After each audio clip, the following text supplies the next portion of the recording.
Welcome to the ADHD Untangled podcast.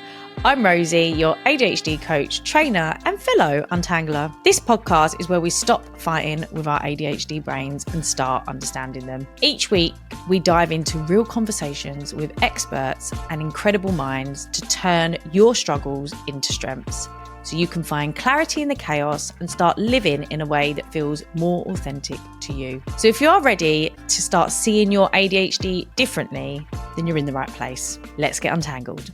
Dr. Asad Raffi, who are you and what makes your approach to ADHD unique?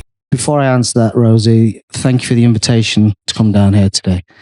Genuinely, without being really sycophantic, I was a big fan of your work, and prior to meeting you, genuinely, I'd always been in awe of the work that you'd done, educating the community. So to be here today, I'm really grateful. Okay. In terms of who I am and what I do, first and foremost, I'm a father to Hannah, who's 15 years old and has ADHD. So I get it from the perspective of being a parent. I'm also someone who has ADHD. It doesn't define me, it's a part of me. And I'd like to say that at least it gives me that platform to say, I get it and understand it. I think the least relevant bit is I'm a doctor, I'm a psychiatrist, and I've been practicing for 25 years, a large part of which has been working in this particular world. For many years, getting it wrong, and then educating myself, especially through my own diagnosis to understand things better. But also because of my daughter really having that agenda to try and understand female brain health a lot better. So that was the short introduction. When you say you was getting it wrong, how was you getting it wrong before? We weren't understanding people. We're still not understanding people, especially women. They were feeling dismissed, not feeling heard or validated or understood. And we were misdiagnosing them. We still continue to misdiagnose women. And ADHD often, certainly in my experience, is misdiagnosed as depression. The number of people that I've seen diagnosed with depression, prescribed antidepressants, going through therapy and saying it's just not worked. Antidepressants don't work. And I say, they do work. Therapy works. Maybe you weren't depressed. Did anyone ever consider that? We often diagnose people as having anxiety, believe it or not, bipolar disorder, especially bipolar 2. Very pejorative labels like emotionally unstable or borderline personality disorder, PTSD, complex PTSD, also autism. So, any combination of those particular conditions doesn't mean that you can't have them as well, okay? Because it's not a singular diagnosis or understanding. There can be a combination of things going on, but often people attract one diagnosis and that's it. People don't reframe it. They don't try and understand it again. People don't question it. And trust starts to erode. You go to see a doctor, you go to see a psychiatrist, you put your faith in them. And time after time, you're given an answer which might not be the right answer. You're not feeling validated, and ultimately people start to lose trust. And what I tend to find is that's a lot of the work that I'm trying to undo, is rebuild that trust. You're the only doctor that I work with or know of that is really having an emphasis on the physical symptoms as well as what's going on in the brain when it comes to ADHD. When did you start to connect the dots with physical symptoms and ADHD?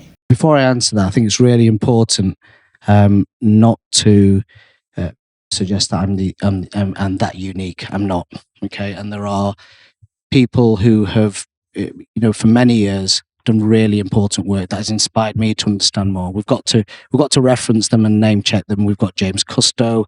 We've certainly got Dr. Helen Reid. We've got Jessica Eccles. So, I'm not the only one. And it's important that we understand and we help others to understand that ADHD isn't just an emotional or a cognitive or a mental health condition. It's significantly physical in its nature, especially when it comes to neurodivergent women.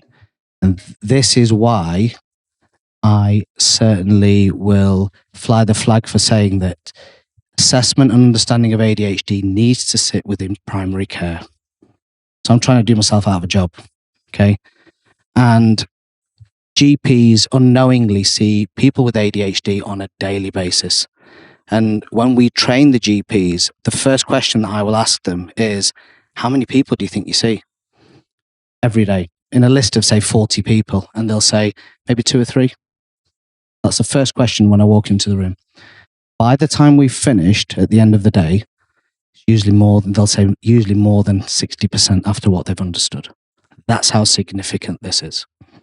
So tell us about some of those physical symptoms that we might see that we're not aware of are connected to ADHD. Great question. This is the bit that I'm really excited to do. And I often will start here when it comes to an assessment, especially when it comes to someone who's really cynical about whether they have ADHD. And it might be worth us just reflecting on why someone might be cynical, because if they don't feel it's their idea, other people have kind of forced it upon them, they've not got ownership of it. But there's also a clue there. People with ADHD don't like being told what to do. Those of you who just laughed, I suspect have probably got ADHD. So there you go. And I was saying this the other day, don't tell anyone with ADHD what to do. They see it as a criticism. Yeah, make them believe it's their idea. And, that empty suitcase, whatever it might be, the shelves you've got to put up on the wall, even if you're about to do that particular task, the minute someone, say you were my partner, should have the thought, I don't want to disrespect you in that way, but there you go, right? You can do better. Imagine you said, Asad, get rid of your stuff out of the suitcase, even though I was about to go and do it at that moment in time. I'm not doing it. Yeah, I'll do it when I'm ready. Yeah, does that sound familiar? Yes. Yeah, okay. Any choices and questions, I always say to my clients. The same applies to someone coming for a diagnosis. Help them to understand it. Let's educate people first. Let's not jump straight into, wanting to go for a diagnosis. So I will say to people, forget this. Go and watch this podcast. Go and listen to this person. Understand it first. If it resonates with you, then go and see someone. And then only go and see someone if you're going to do something about it. What does a label mean? What does a diagnosis mean? Yes, it validates you. It helps you. It's only as good as the explanation that you're given. Okay. But if they are cynical, what I will do is then not mention the words attention or hyperactivity or impulsivity, because the thing that we have, that radar that we have for other people with ADHD, we can always pick it up in others, and we'll always try and resist the temptation to tell them, won't we? Sometimes we struggle not to. You're ADHD, you, and you go, no, I'm not. But the easier way to do it is I always say I try and blindside them and to try and understand what those clusters of physical health symptoms look like. Now, these clusters of symptoms are so random, you don't see them anywhere else, arise in that way. They're significantly overrepresented in neurodivergent people, especially women. And in my practice, I'd say it's probably around 80% of the women that I see have these symptoms. And I will ask them and I'll say, tell me about your physical health. And they're thinking, hang on a minute, I'm here for an ADHD assessment. What's physical health got to do with it? I'll say, let's just go through it. I've got no physical health issues. And I'll say, okay, let's talk through it. I bet you £1 by the end of this, you'll have more than a dozen. Okay, and I'll explain why that happens. Generous. Yeah, well, cheap scam from up north. Yeah, we're stingy. Yeah, there you go. But yeah, the physical health side is where I like to start. So I know we've got an audience in here today, and what would be really good is to do it live. Yeah. Wants to do it live. Yeah. Evie's looking at me now. Right. Okay. So 4 clusters of symptoms, and I will usually start with talking about metabolic health. And one of the features that we often see is the propensity of those of us who have ADHD to gravitate towards the number 1 drug of abuse. Thank you. Coffee is actually number 4 on my list. Yep, good answer though. Sugar's number one. Yep.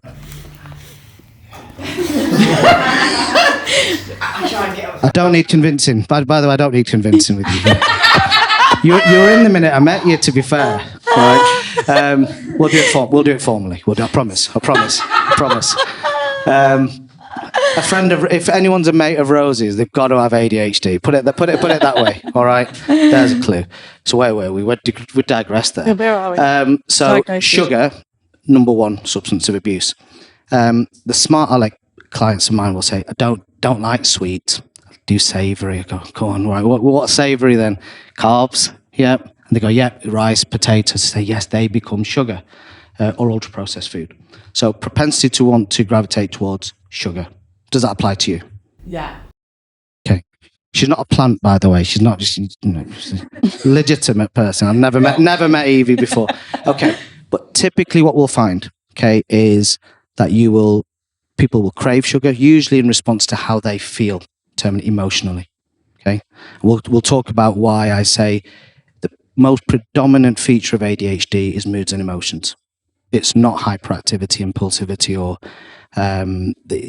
anything else. It's the emotional challenges, and they will use substances like sugar to try to regulate themselves.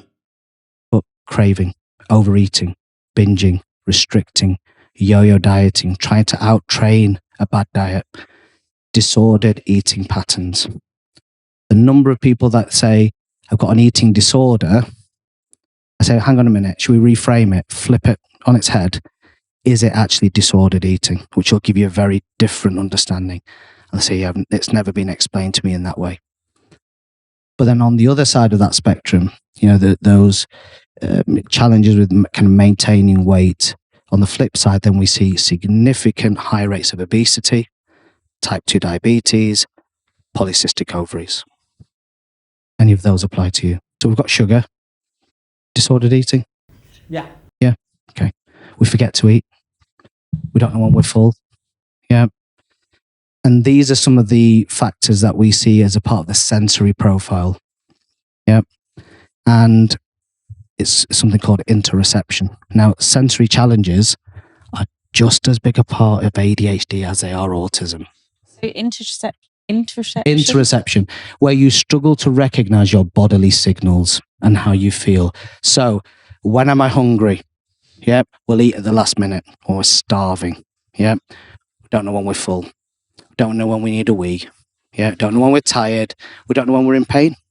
So these are things that, interoception challenges are part of that sensory profile. And, therefore, the likelihood is you're going to, at that point, blood sugars are low, you're going to gravitate towards eating sugar and convenience foods. Last thing we want to do is prepare a meal at that time of the day. Okay, so we've got two things there. The second cluster of symptoms that we see are like to relate to connective tissue or conditions of hypermobility. So you bendy, stretchy, or flexible at all. Yeah. We are in a yoga studio, so we're a bit of a cat. Yeah, exactly. All of them. Yeah, all of them. Yeah, okay. Any joint pains? Yeah. Yeah. I'll put that under that. Now, a lot of the time people will say, oh, right, is it because I'm bendy or stretchy? Is that what you mean by hyperflexible?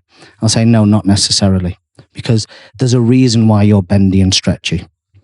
Believe it or not, it's to do with the collagen in your connective tissue, and it's different. So then I say, if it's not within your joints, let's look elsewhere. You've got collagen and connective tissue in your eyes. So people with ADHD have higher rates of things like astigmatism, more likely to be short-sighted, okay, even squint. Any of those apply to you, okay? So I think we're on number 4. I need fingers. Right, so we're on number 4. Number 4. Keep track. Okay. Then we have collagen and connective tissue, not inside your gut, so we can stick a camera down there. So Luke, you could stick a camera down there. We're not going to see anything, right? Yeah, he's got a small one, right? Camera. He's got a small camera.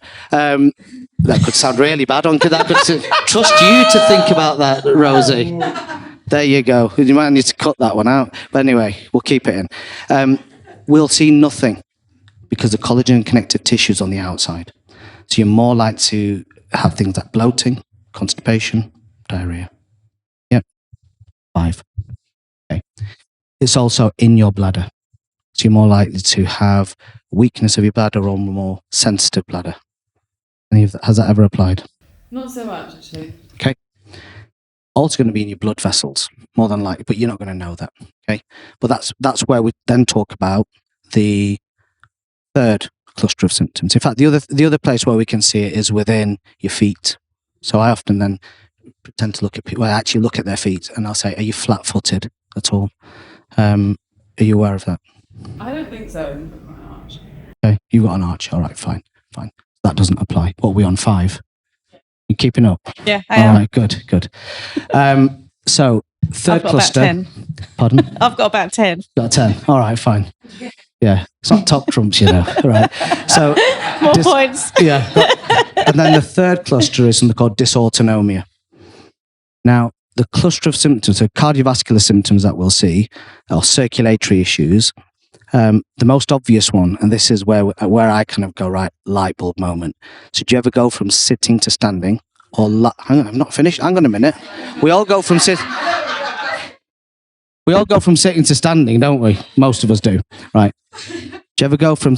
Everyone does that, though. They know what I'm going to say. Because they experience it, and they're like, oh, my God, finally someone who's picked up on it. So do you ever go from sitting to standing or lying to standing really quickly and feel lightheaded? It's microseconds.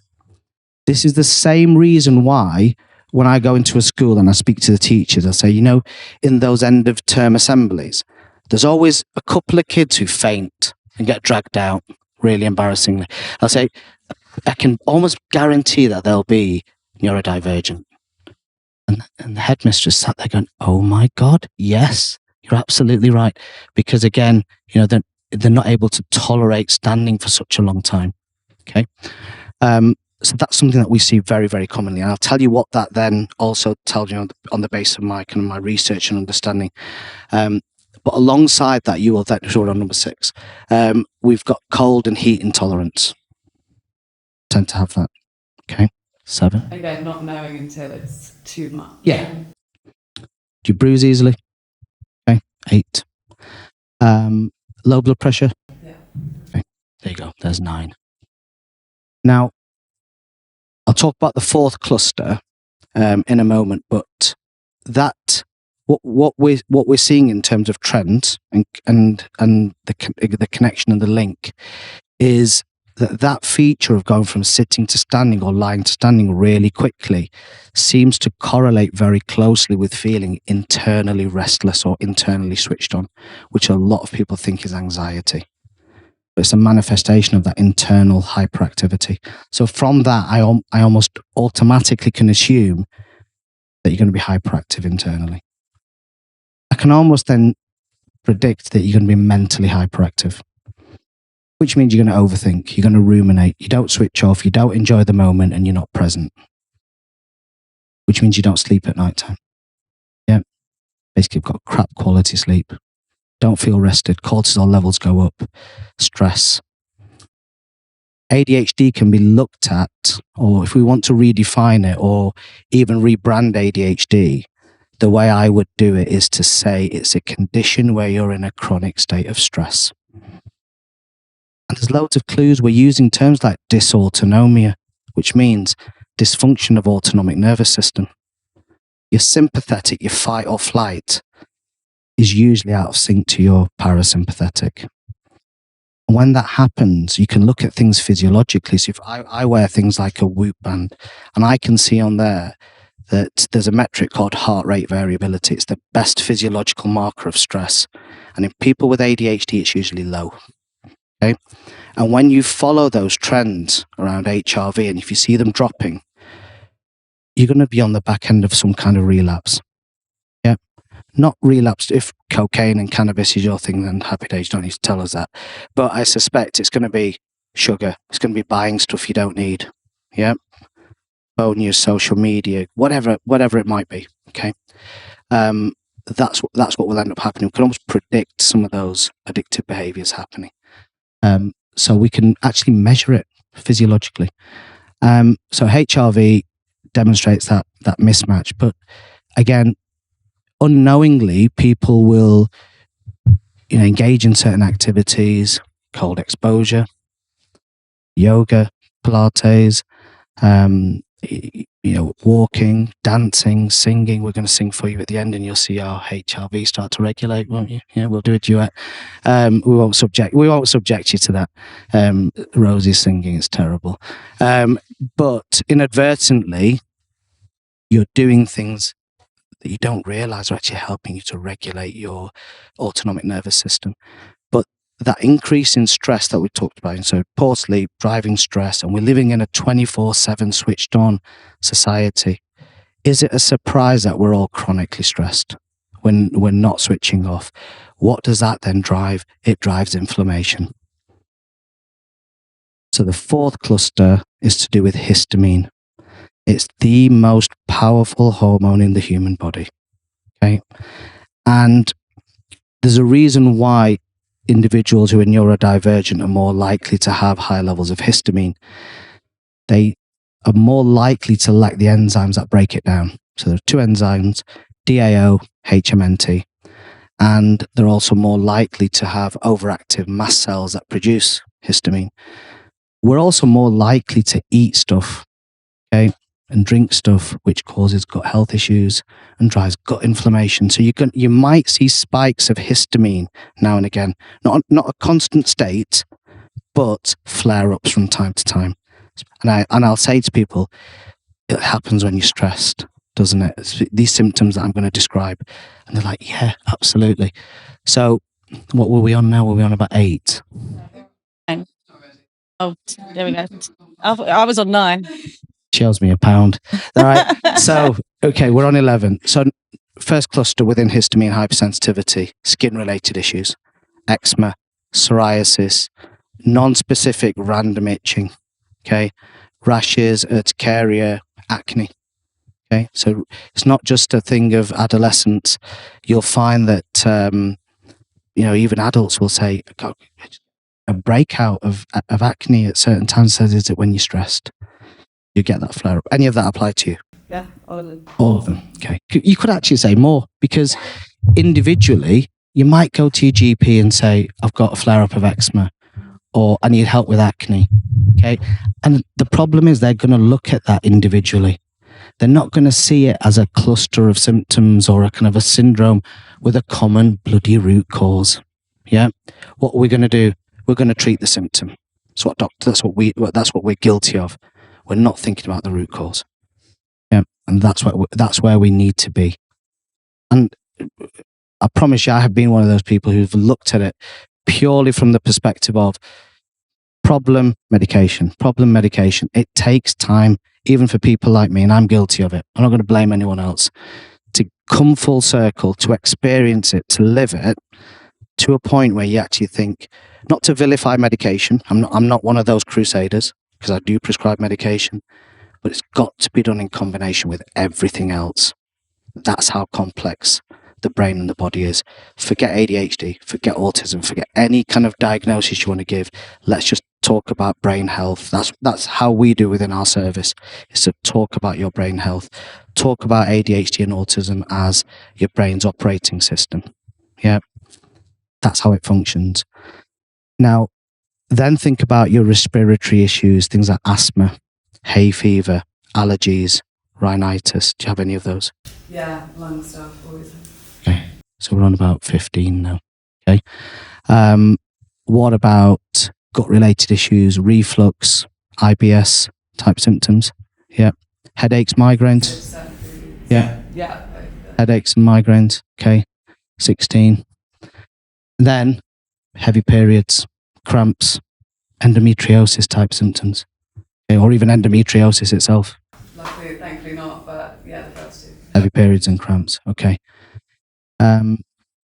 We've been talking about heavy periods, cramps, and endometriosis for many, many years.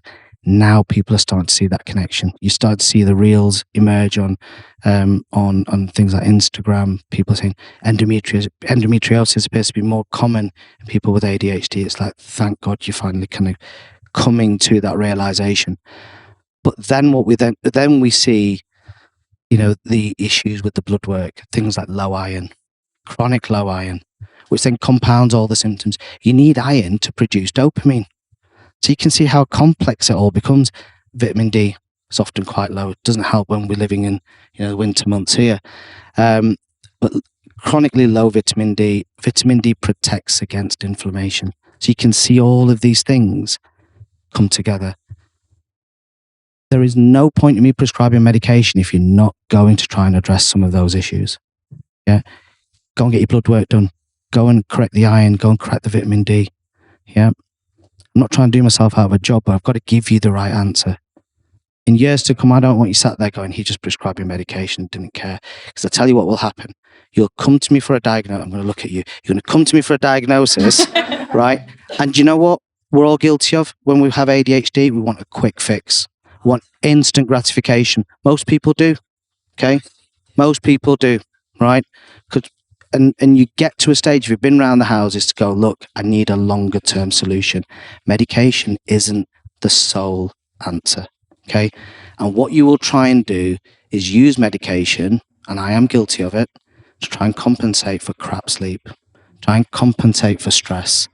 And what you do, you're going to need higher doses. And what people don't realize is the higher you go, at lower doses, ADHD medication like Elvance actually has anti-inflammatory properties. The higher you go, it becomes pro-inflammatory. Depends on the individual, but typically, if you were to draw that curve, I'd probably say it's about 40 or 50 milligrams. But here's the thing. If you're correcting sleep, if you're reducing your stress levels, if you're moving, if you're eating the right food and correcting your gut health, if you're hypermobile, we'll say go and do Pilates. Best exercise out there. And you've also got community. Look at what you got here. You've got community, you've got connection, you've got identification, right? You cannot, there is no tablet on the planet that can replace that. Okay.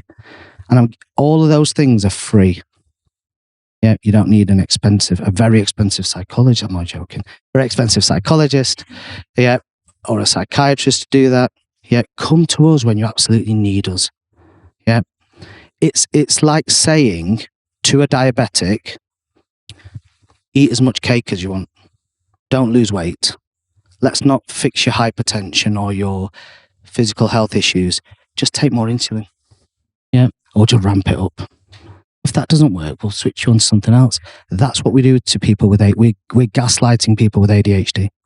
But also we're feeding into the audience. They demand it. They say to us, no, we want medication. I said, look, you can't just have the medication. You've got to understand that, number one, I'm conscious I've got a psychologist in the room. I don't want you to go and do any kind of therapeutic work right now. And there's an answer. There's a reason though. There's a reason for it. Because your focus levels aren't great. Yeah. You're not going to get bang for your buck at this moment in time. That once the novelty wears off after for the first or second week, you're just going to be going in there to tick the boxes. So do it when it's when you've got a foundation, right? So it might be that the medication helps you to address some of those motivation issues, and increasingly we're understanding ADHD as a condition where it's not necessarily about attention or anything else. It's about arousal. It's about motivation. Okay. Let's get you to that stage where you can start to address, I've got to get out there and exercise. The best thing that you can do for yourself is get exposure to natural light. Yeah. First thing in the morning. Will help your body click your circadian rhythm, click into play, build that sleep pressure. You're out there with nature at one. Get yourself a dog, but actually get yourself a cat. Get yourself a cat. You can take a cat for a walk. I do. You've got to do it. Build that into your routine and your practice. Eat on. I'm guilty of a lot of these things. Missing. Not eating on time. Sleeping, stress. Some of these are life choices. And, those functional stresses are often the reason why people will say medication stopped working. And, the minute someone says to me, medication was that light bulb moment, I'm going, you've not understood it. It ain't no light bulb moment. It might be a dimmer switch moment. Yeah. but the light comes on, but it's dim. And there's no 2 days where that light's going to, shine at the same brightness, because it might be super bright one day, and then if you're stressed and you've not slept and you've ate the wrong food, it's going to go darker and darker and darker. Yeah, every day is different. So critically important that we address kind of those fundamental elements. But the first thing that we tell anyone that comes through our service is we've got to educate you. You don't understand it and you don't get it, okay? There's a lot of misinformation out there. Go to the right people who understand it, they get it, they understand it. You've got free resources in podcasts like yours, Rosie, and you've got some, true experts, not me, but you've got true experts out there. There's a lot of snake oil out there in this industry, in this market. You've got to be really careful. But build community, build connection, talk. That's the thing that helps the most. Believe it or not, we've not known each other a long time, but immediate connection. Yeah. Talking about stuff that you'd be so uncomfortable. We're not even going to go there, are we? That's the late night edition. No but small talk. Talking that about, should be on the diagnosis. but talking about stuff. Can you handle small talk? Yeah.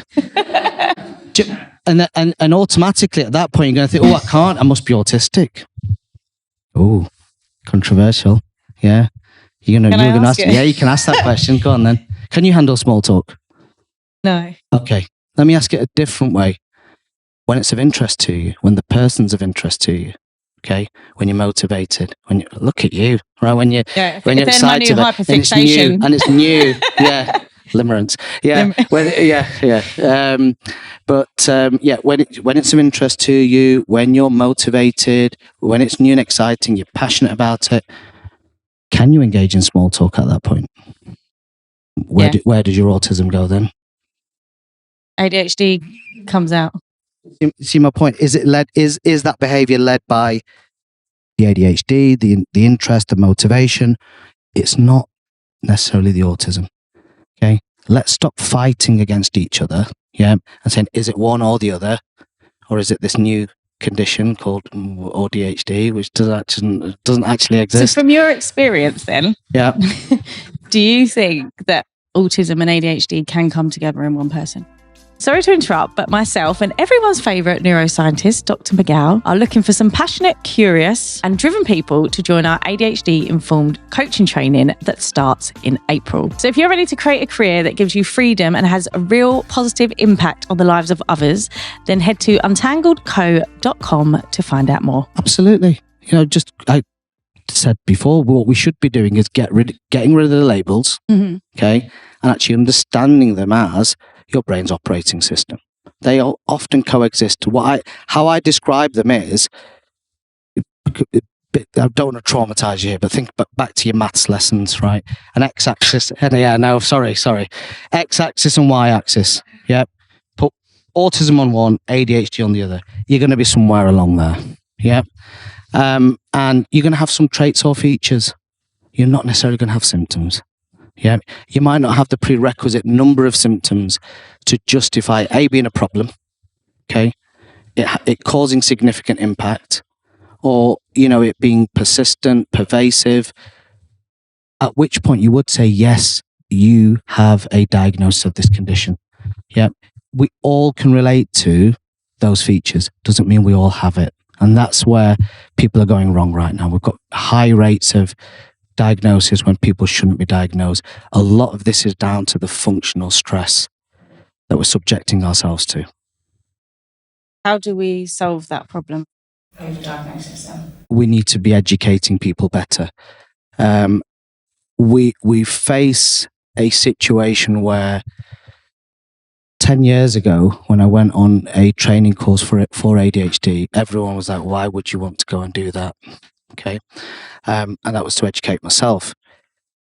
But at that time, there wasn't this understanding of even what adult ADHD was, to be honest. So we've the rates of diagnosis have increased significantly since around COVID time, like 2020. Is it true that we couldn't diagnose adults with ADHD in the UK until 2008?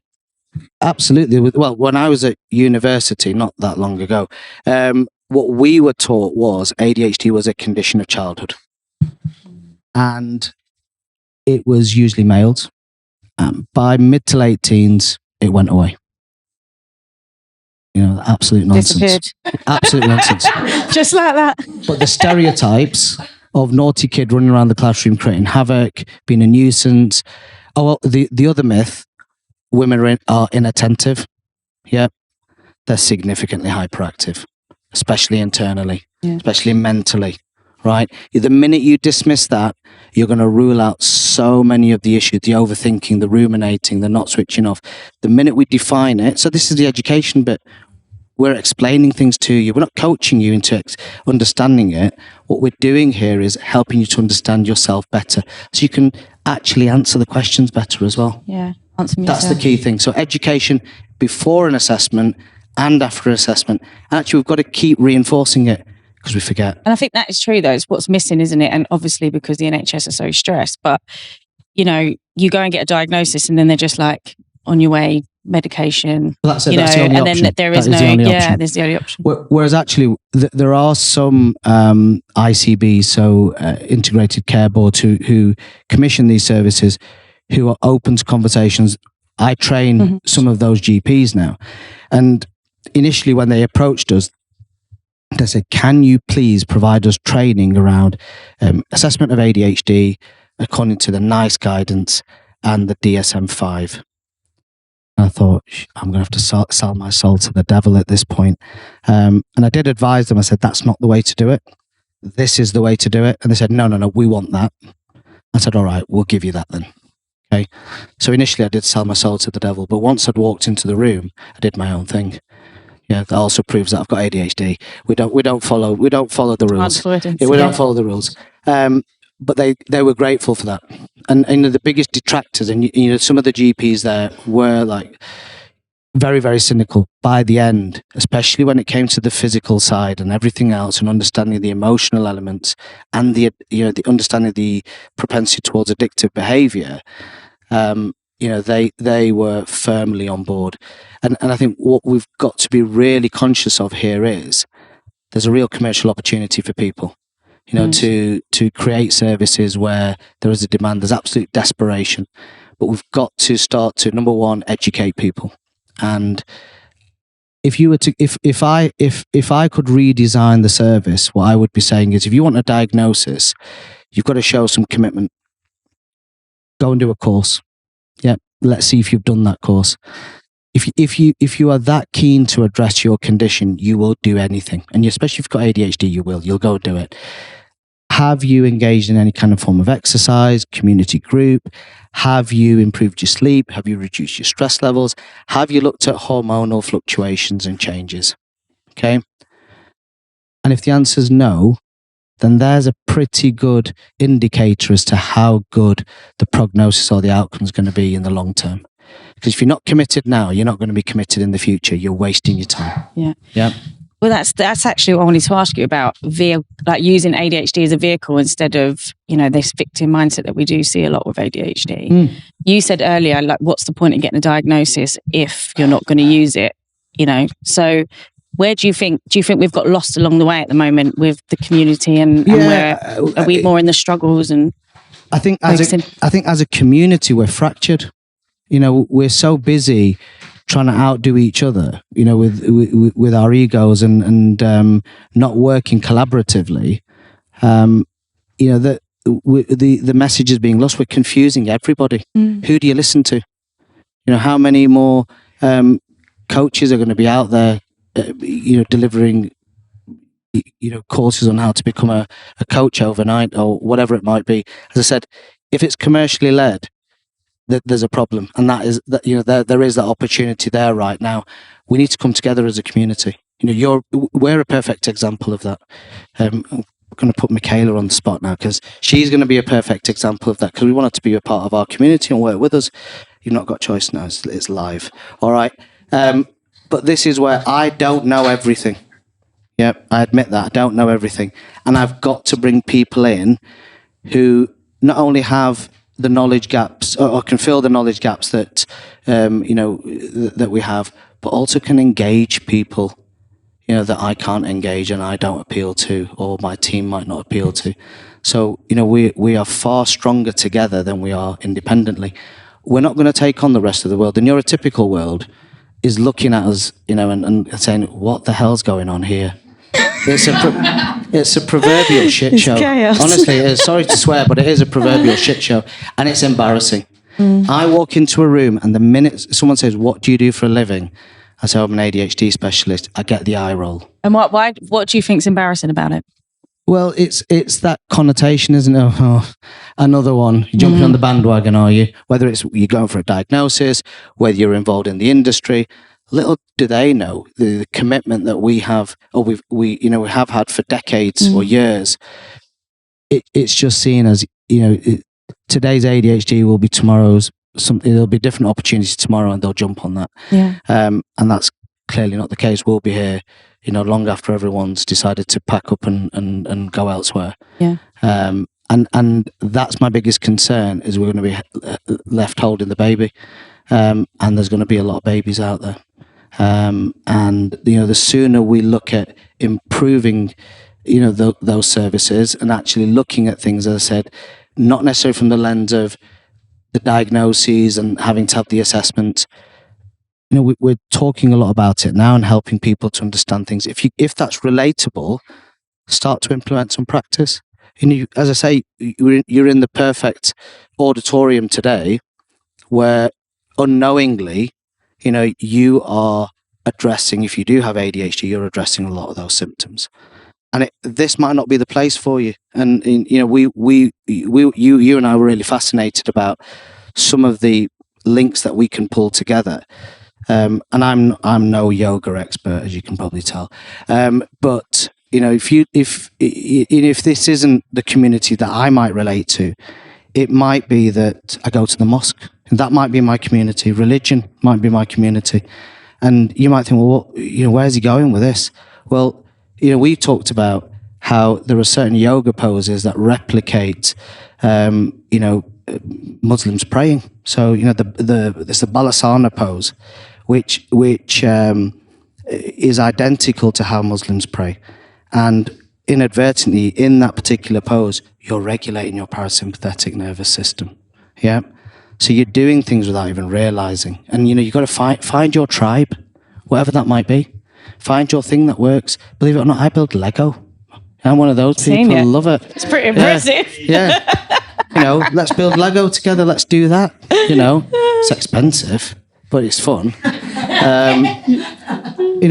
Do the thing that's going to work for you, but it's got to be a combination of things. I can't expect to fix ADHD in myself by building Lego every day. This is where we go wrong. It's got to be a combination of things. So what would you say to someone who's got ADHD and they're in that victim mindset, and probably, I always say, let's use it as an explanation and not an excuse. What is the first thing you would say to them to go and do to change that narrative? Got to understand why they've got that victim mentality in the first place. Do they have the right to feel that way? I'd say for many women with ADHD, there's probably a valid reason as to why they've been made to feel that way. Okay. And we've got to unpack that. We've got to understand it. We've got to help them to understand, we've got to support them in a way that they can move forward, to empower them. And we do that through education. What we can't do is allow, and many people see ADHD as almost kind of their identity. We can't do that. As I said before, it's a part of me. Yeah. It has significant strengths. It also comes with huge challenges. Okay. And, we need to embrace it. We need to understand it. You're never going to fix it. Yeah. We've got to harness it in the right direction. And I think that's the key thing here. You said on another podcast that women don't need an apology from the medical community, even, late diagnosed women. Can you explain a little bit more about that? Yeah, because I said that because it'd be very easy for me to sit here and use words, okay, and say, yes, absolutely, we should be apologising. We shouldn't. We've got to fix decades and decades of damage that male-dominated services have created, and actually address those issues with action rather than just words. and demonstrate that, and have some humility to actually show up and say, yeah, we were a part of it, and actually we're going to be a part of the solution now as well. No one should have the authority, based on gender, based on race, based on culture, to determine who should have a voice, on behalf of, or be advocating for. That's what we're doing. We're replacing women's voices. As a man, I'm not doing that. My sole agenda when I started all of this was very personal. It's for my daughter, and that's just snowballed and catapulted from there. No one else is going to be out there looking out for my child but me. Okay, same applies to everyone else. Yeah, we can sit there and be victims all day long. I have victim mentality at the best of times, but sometimes I've got to be really harsh on myself and say, actually, no one's going to be here to help you and support you. You've got to find a way out yourself, and that's what you've got to do.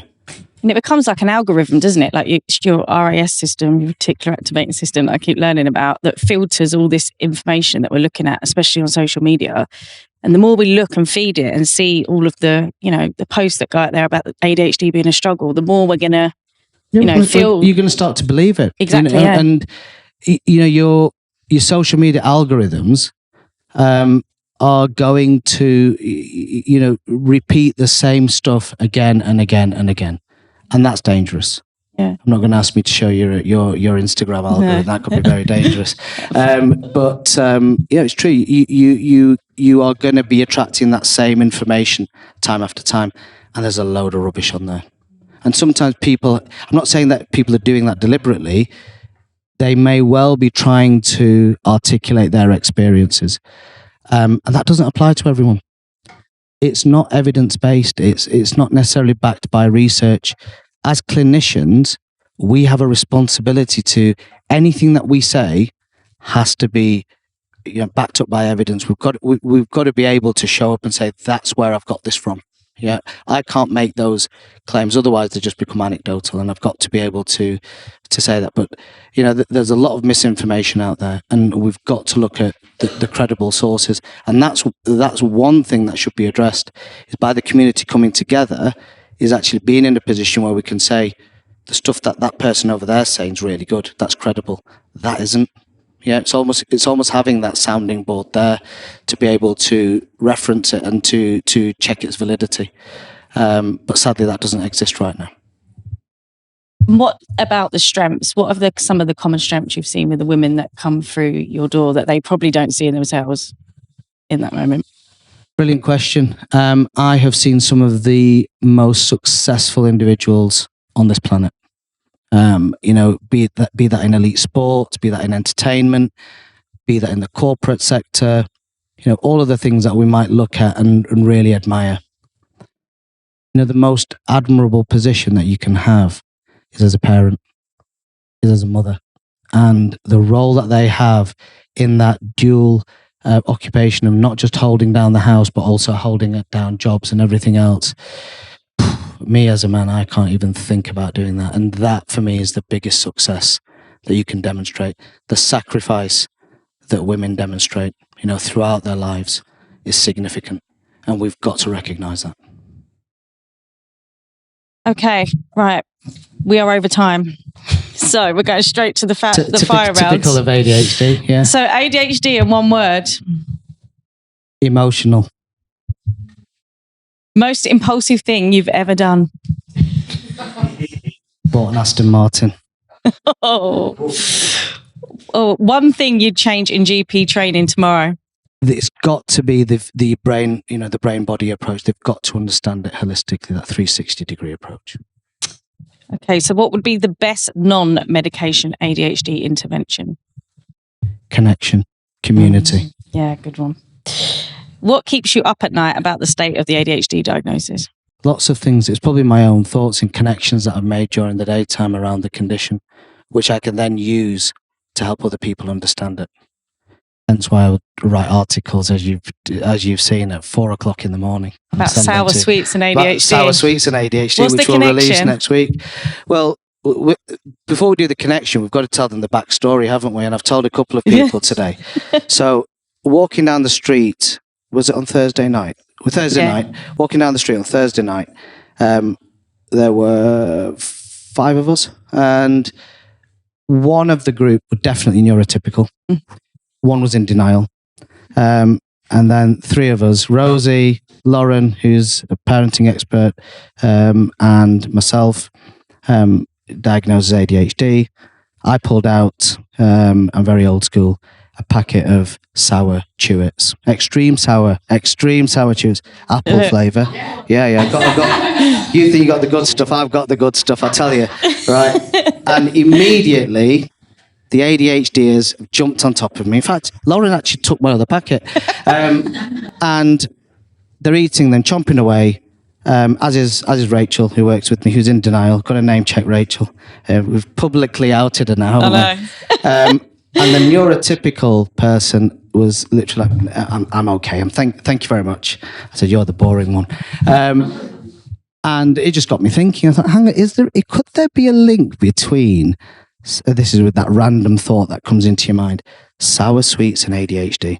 And the answer is, well, I looked at it at 3 o'clock in the morning that very night. It's that, that the propensity to want to eat things that are very bitter, be quite salty, feeding into the kind of that sensory element of things, helping with arousal, focus, that dopamine release, a combination of things. Again, it's not just one thing, combination of things. But I'll share that with you, and then you can share that with your community. What's it called again? The pucker effect. The pucker effect. That's what I called it. I had to give it a bit of an East End, vibe. Stormzy vibe. Yeah. If you could go back, a life with or without ADHD? Always a life with, but I just wish I'd known about it sooner and not had that life of some regrets. Yeah. And maybe life wouldn't have been. My sister, who I've got, I thank her for, this explanation, was when I was diagnosed, the immediate thing, and many people will also say it is, what could have been. Actually, she's quite blunt. I think she's got ADHD. Well, not I think she has got ADHD herself. She's another one in denial. And she said, don't think of it that way. You can't undo the past. And actually, what you've achieved is great. You look at where you've come from, look at where you are today. And I thought, I've got to be really grateful. He said, maybe the journey would have been less stressful. That's the overriding element of it. Yeah, on the surface, you might see success. You might see, straight A student. Some of the reasons why people didn't diagnose me until very late. People see the destination, they don't see the journey. The journey's the hard thing. Yeah, that's what we've got to look at. That's what we've got to acknowledge. That's what people don't understand. That's what many of the doctors, psychologists, therapists, people working with to assess ADHD don't get. Try and understand that journey. I've never actually asked you this, but what took you to your diagnosis? Was it after diagnosing other people, or was it before? You've touched on. I wasn't expecting this one, but no, was I?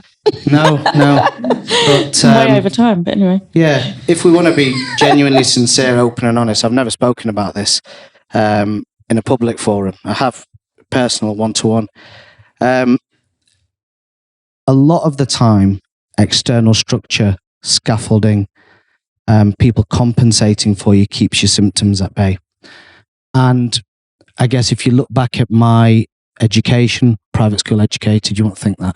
But yeah, private school educated, all boys school, that explains a lot. Yes. Till the age of 18. And, it was structure, discipline, toe the line. Fear was instilled. I was the youngest of 3, the only boy. And I had a mum who was really protective, and probably quite mollycoddled and spoiled, but not domesticated at all. Lived with my parents throughout uni, throughout training, till the age of 30.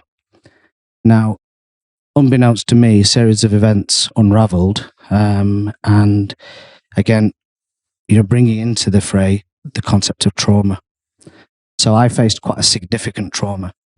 Which was being involved in a road traffic accident, killing 4 members of my family. So witnessing my parents die, members of my family die. Trauma itself is a stress response. We can kind of understanding that. But in the immediate, aftermath of all of that happening, I was just in a kind of a survival state. But then once the dust settled and the world kind of forgotten about what was going on, this is where you've got to survive yourself because the sympathy wanes. Coming home and trying to live independently. Yep, that bed's still unmade. The clothes have not been put away, not put the bins out. Everything was chaos. And I started to see behaviours, spending excessively, to try and manage how I felt. Other behaviours, relationships, even all of these things start to become quite evident. Weight management problems, still got those, but start to see this pattern emerge. I'm thinking, what's going on? And immediately, typically, someone's going to say, "Must be PTSD." Yeah, and of course, yeah, I have been diagnosed with PTSD. Who wouldn't? Yeah, you're in a car accident. You see 4 people die. Pretty traumatic. Top trumps of trauma is pretty up there, right? And now, again, it's a stress response. What do you get? Hyperarousal of symptoms, avoidance, reliving of symptoms. A lot of which is mimicked within ADHD. You bring the two together. You think ADHD is hard. Bring PTSD and ADHD together. You've got a significant complex ADHD there. And what resulted were these functional impairments, the impact, okay, not evident at work, because I've got to put on a show at work. I cannot let that mask slip. That was knackering. Yeah. But to go home and literally sit there on your living room floor, so I can sit on the floor you're thinking of all dead pressure sitting on a chair, sitting on that floor for the best part of a weekend and not being able to move. The world doesn't know about that. Yeah, we've never spoken about it openly, but I know that struggle of almost kind of that self-sabotage kicking in, all of those elements. I actually signed up to join the army, and I thought, if I die, I die. Yeah, but I'll do it. That's what exposed it. I went to see someone for a diagnosis, was laughed out of the actual assessment. How can you have ADHD? Straight A student, you're a doctor, you're a consultant by the age of 30. Yep. Can't possibly have ADHD. What does that do? That feeds into my imposter syndrome. That feeds into me thinking, they must be right. What do I know? Yep. And what do? You continue to suffer. You continue to struggle to a point where I said, actually, enough is enough.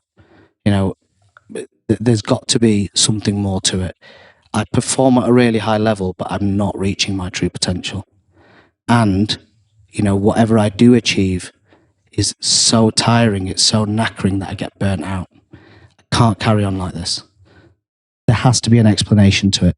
To understand it better and then to educate the people who are assessing me is luckily where I got the diagnosis, and then obviously being actively treated. So there's the short answer to that one. You weren't expecting that, were you, Rosie? So I started this podcast because of sharing story of struggle to strength, and now knowing all of that, that is the true emphasis of a story of struggle to strength, and now you use it to have a positive impact on other people's lives. You've got to, and it'd be very easy for me to adopt a victim mindset. Am I entitled to have that? Maybe, someone else's eyes, but actually, no, I look at other people who've been through way more, difficult times than me. I'm privileged compared to many people on this planet. And I've got to be grateful for what I have and use that strength to support others, to help others. And actually, a lot of the time, adversity builds that resilience. We've got to understand that. Tough times create tough people. And I still put myself through tough times. I talked to you the other day, I run marathons. There's another clue as to whether you've got ADHD. When you tell him he can't, he'll run another one. You tell me I can't run one, I'll go and run one right now. In fact, I'm sure I ran through here for the London Marathon. Is this? Yes. Yeah, sorry to swear. Trauma's there. It was horrible around here, yeah. But, getting to that point where you've got physical pain and mental pain, and talk about hitting that wall, I actually thrive off that. And maybe I've not got ADHD, maybe I'm just purely narcissistic, but that's a conversation for another day. Yeah. But, use that pain to kind of drive yourself forward. That's how I see it. And actually the biggest battle that I have ain't against the world, it's against myself.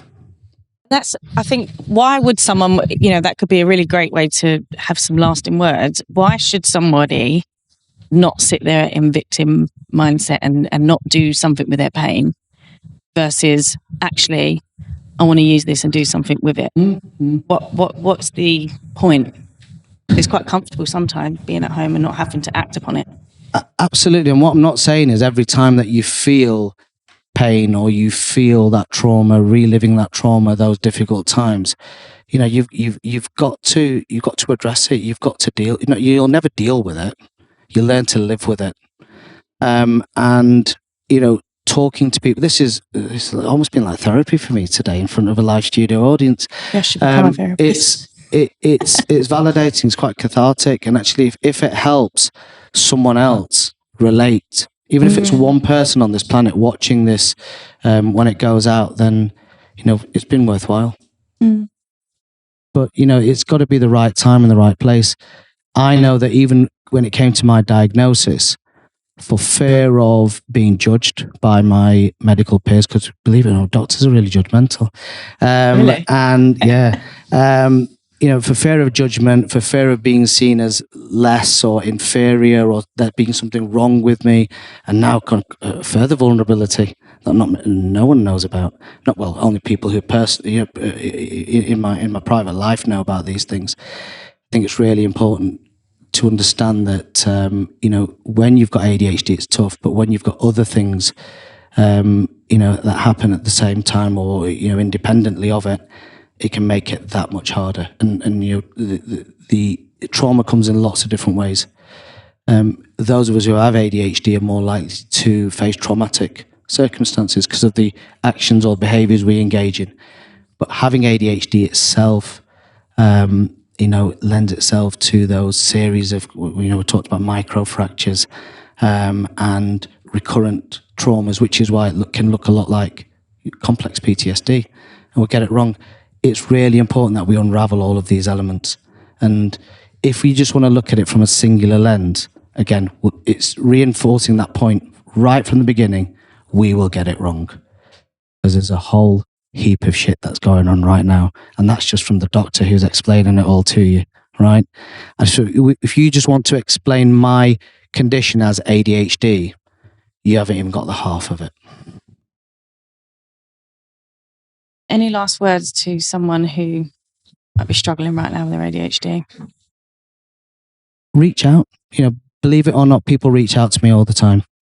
I can't always answer everyone, in which case everyone just write to you, Rosie, and you can answer it. I'll be your PA. Yeah, listen, I wouldn't wish that upon anyone. Yeah, I wouldn't wish me being the PA either. Yeah, but it's reach out to the right people, reach out to community, get help and support. Again, back to that issue around community and connection.